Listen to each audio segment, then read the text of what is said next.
అలాగే కమలాకర్ శర్మ గారు, ఇంట్లో ఈ శ్రాద్ధ కర్మలు కానివ్వండి, పితృకర్మలు కానివ్వండి, పెద్దవారు మాత్రమే చేయాలా, లేదంటే ఇంట్లో ఉన్నటువంటి ప్రతి ఒక్కరూ చేయొచ్చు? ఆడపిల్లలు ఉంటూ ఉంటారు, వాళ్ళు కూడా చేయొచ్చు అంటారు? అంటే ఇక్కడ ప్రేతకర్మ, శ్రాద్ధకర్మ అని రెండు వేరు. అంటే చనిపోయినప్పుడు ఆ 12 రోజుల వరకు చేసేటువంటి అంతా కూడా ప్రేతకర్మ.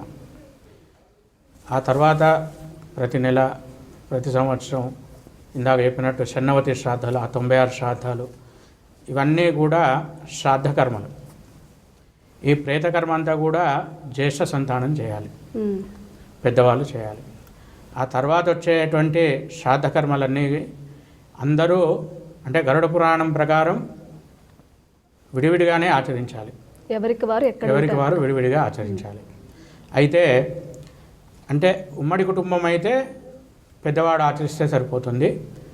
విభక్త కుటుంబం అంటే విడివిడిగా ఉంటే మాత్రం ఎవరికి వాళ్ళు ఆచరించాలి. ఇది ప్రతి సంవత్సరం చేసేటువంటి శ్రాద్ధాలకు వర్తిస్తుంది. అయితే ఈ మహాలయ పక్షాలు మాత్రం ఎవరికి వారే ఆచరించడం అనేది ఉత్తమం. ఎందుకు అంటే ఇందాక శ్లోకం చెప్పుకున్నాం కదా, కేవలం తల్లిదండ్రులు, మాతా మహావర్గం వీళ్ళే కాకుండా వారికి కన్యాదానం చేసినటువంటి వారు, అత్తమామలు, వారికి తర్వాత తన భార్యతో పుట్టినటువంటి అన్నదమ్ములు ఎవరైనా ఉంటే ఆ భావమర్దులకి వారు కూడా ఈ యొక్క మహాలయాల్లో పిండ ప్రదానము, తిలతర్పణం ఇవన్నీ ఆచరించాలి. ఇవన్నీ అందరూ అంటే ఒకరు కలిపి ఆచరించినప్పుడు ఇవన్నీ ఆచరించడానికి వీలుండదు. కనుక విడివిడిగా ఎవరికి వారు ఆచరించడం అనేది ఉత్తమమైనటువంటి విధానం. మనకు ఒక శ్లోకం ఉంది, జీవతోర్ వాక్యకరణాత్ ప్రత్యర్థం భూరిభోజనాత్ గయాయాం పిండదానశ్చ త్రివిర్పుత్రస్య పుత్రత. పుత్రుడు అనేవాడు జీవించి ఉన్నప్పుడు ఆ తండ్రి మాట వినడం, వారి తల్లిదండ్రుల మాట వినడం, వారి ఆజ్ఞ ప్రకారం నేర్చుకోవడం. ప్రత్యర్థం భూరిభోజనాత్, ప్రతి సంవత్సరం వారి శ్రాద్ధ దినం రోజు పిండదానాదులు చేయటం, అన్నదానాలు చేయటం.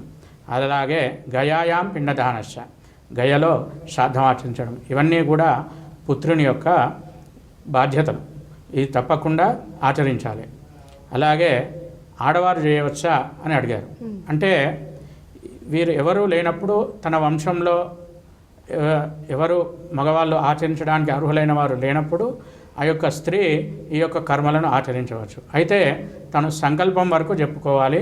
ఆ తర్వాత మిగిలిన కార్యక్రమం అంతా కూడా ఇంకొక బ్రాహ్మణుడు కానీ ఇంకొక వ్యక్తిని కానీ దానికి ఒక నియమించుకొని వారి ద్వారా ఈ యొక్క కార్యక్రమాన్నంతా ఆచరించాలి. వారు చేసేటప్పుడు కూడా యజమాన్యా భర్తృపితామహ ఈ విధంగా సంకల్పం చెప్తూ ఉంటారు. సంకల్పము, ఉపవాసము ఇవన్నీ కూడా ఆ యొక్క స్త్రీయే చేయాలి, ఎవరు లేనప్పుడు మాత్రమే. అంటే భర్త చనిపోయాడు, ఎవరు లేరు, సంతానం లేదు, ఆ వంశంలో ఇంకెవరు లేరు, ఎవరు చేయాలి అంటే స్త్రీయే చేయాలి. ఏ విధంగా చేయాలంటే ఈ విధంగా చేయాలి. కనుక స్త్రీలు ఆచరించే విధానం కూడా ఉంది. ముఖ్యంగా పురుషులు చేయడం అనేది ఉత్తమం, ఎవరు లేకపోతే స్త్రీ ఆచరించవచ్చు.